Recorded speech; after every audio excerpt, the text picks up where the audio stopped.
Sur le plateau BITV au MIPIM, je reçois pour un retour de conf Martin Guépro, directeur général de l'EPA Paris-Saclay, et Loïc Madeline, directeur général délégué Île-de-France de Sogeprom, sur lequel nous allons revenir sur la conférence Paris-Saclay, investir sur les quartiers de gare.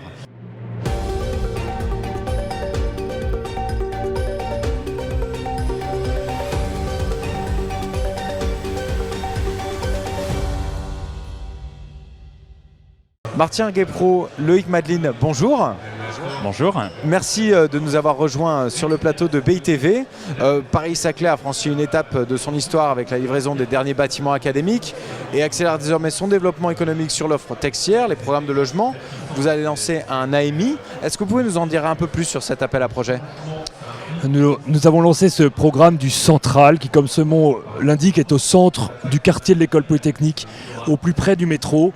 Et en fait, il a un sens très particulier, c'est qu'il arrive à un moment de un peu la bascule du projet, de la première phase à la deuxième. La première, c'était les grands vaisseaux académiques qui sont maintenant tous installés. 30 000 étudiants ont pris leur cours cette année sur le plateau. Les logements étudiants arrivent, mais en fait, on fait cristalliser la ville avec tout ce qui se rajoute. Le métro d'abord, qui est un très gros moteur pour nous, qui est aujourd'hui en construction et qui ouvre en 2026, c'est-à-dire demain matin, qui n'a aucun retard et qui imprime quelque chose de très épais dans une ville très dense, d'une grande activité. Et c'est pour ça qu'on a voulu lancer de manière rare un programme de très grande taille en lui réservant le pôle central. 60 000 m², c'est à contre-courant de la crise actuelle parce que c'est des chiffres exceptionnels et dans lequel on demande au groupement qui s'est mis à 3 pour répondre à ce projet-là de évidemment faire du logement. C'est les premiers logements et c'est tout de suite 580 premiers logements dans ce quartier et ça ira jusqu'à 1500 et peut-être au-delà après. C'est-à-dire qu'on passe à une ville universitaire aujourd'hui qui va avoir ses commerces, sa culture, son logement, ses logements étudiants et ça y est, la cristallisation, quelque chose de nouveau est vraiment né. Alors ce programme-là était un défi difficile puisque c'est le premier qui est inscrit dans le mur cette nouvelle perspective et sur lequel le groupement a répondu et l'acte de vente a été signé en janvier dernier pour des coups de pioche très rapides et des livraisons qui vont arriver. Alors, Loïc Madeline, merci de nous avoir rejoints sur le plateau. Vous êtes un des lauréats, enfin en tout cas un des promoteurs lauréats de cette opération. Est-ce que vous pouvez nous la détailler un petit peu plus dans sa programmation, dans le geste que vous avez voulu donner ?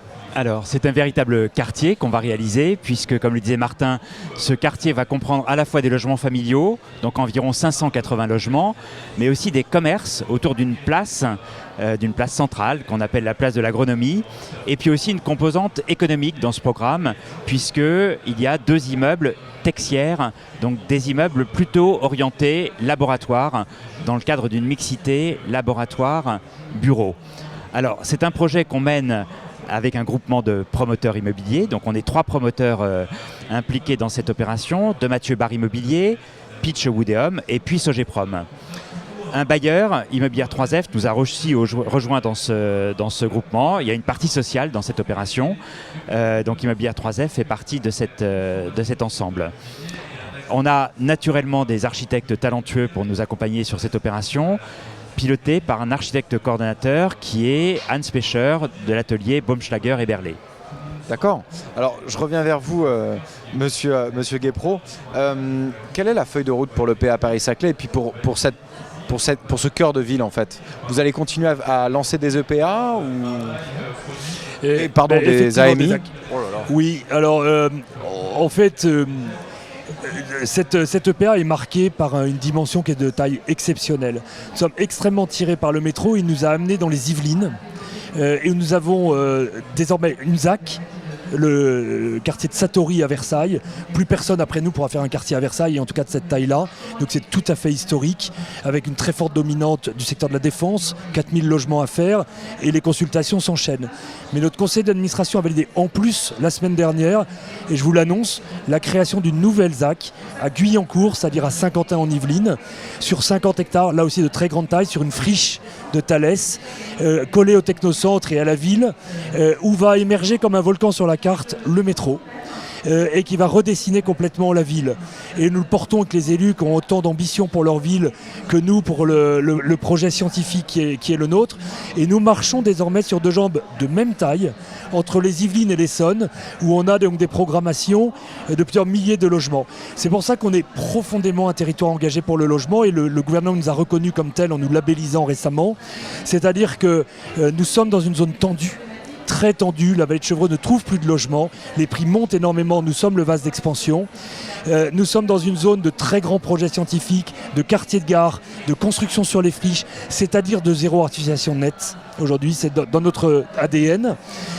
Et de projets de passage à l'échelle. Tout est grand. Le plateau de Saclay, c'est 2,5 millions de mètres carrés à réaliser. Nous n'en avons fait que la moitié aujourd'hui. C'est-à-dire que nous avons devant nous encore énormément de projets qui viennent. Dans les territoires engagés pour le logement, nous engageons sur 2500 logements à lancer dans les 3 ans. Ce qui est le plus gros des projets de France du moment dans cette dimension de projet.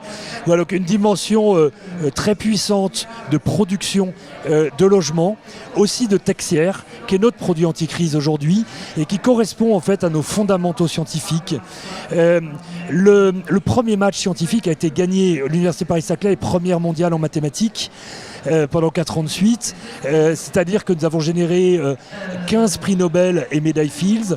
C'est là qu'en France est né l'ordinateur quantique. C'est là que naît beaucoup de projets d'intelligence artificielle. Servier ouvrait encore l'an dernier un centre de recherche de 1600 chercheurs. Donc nous attirons énormément d'entreprises qui viennent devenir la composante de recherche privée, s'adossant à la recherche publique et faisant rayonner évidemment l'école française et attirant toujours plus d'investissements étrangers.